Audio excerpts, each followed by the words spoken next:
Psalm 89:1 says, I will sing of the steadfast love of the Lord forever. With my mouth I will make known your faithfulness to all generations.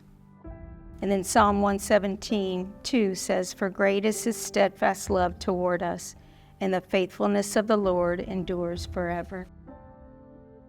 One of the things to remember when you go through trials in your life is to always to look back at the faithfulness of God and how he was faithful to you in the past. When I was young, my parents divorced when I was 6, so I lived with my mom. My mom was took us to church, so I feel like God was faithful and taking care of me and making sure that I was in his house and growing as a Christian. God was faithful.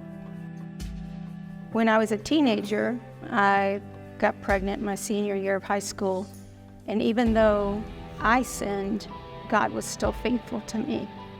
In 2 Timothy 2:13, it says, if we are faithless, he remains faithful. So again, God was faithful. Years later, when I married Danny and we had our first child, he was born really quick and he was not breathing. He was completely blue and lifeless. But when as I laid there, I had such a peace from the Lord that he was taking care of him and taking care of me, so God was faithful. Years later, God called us out here to California to start a church. Right before we left, I discovered that I had breast cancer.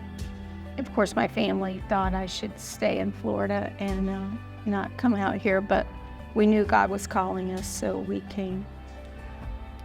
And again, God was faithful. He gave me the best doctors and treatment, and everything went really well. And I was able to watch my kids get married and hold my grandchildren, and so God was faithful. There's a song that I love that talks about the Lord being with you, and it's called Another in the Fire.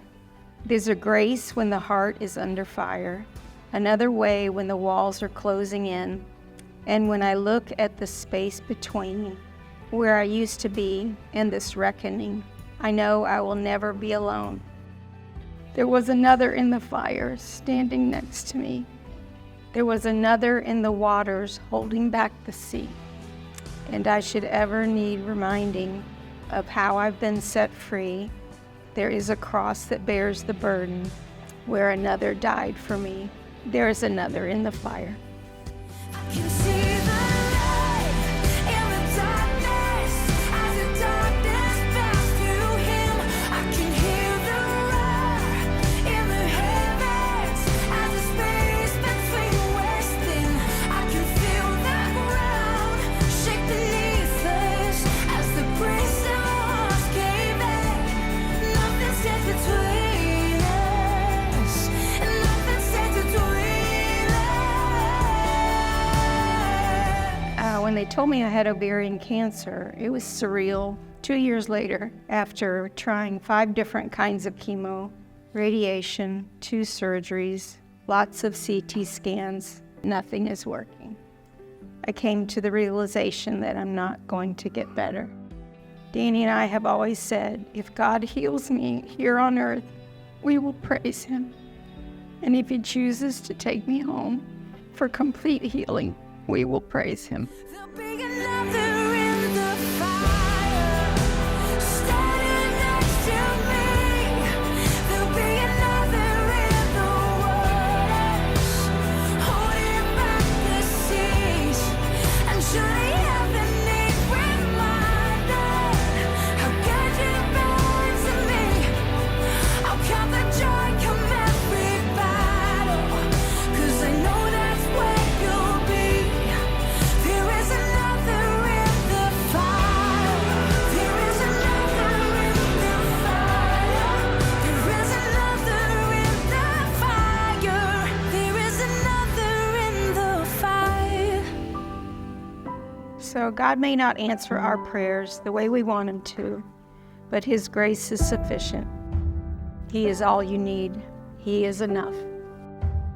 Our situation might not change, but our cry often changes from, God, please remove this suffering, to God, when I suffer, show me how you are using this for your glory and my good.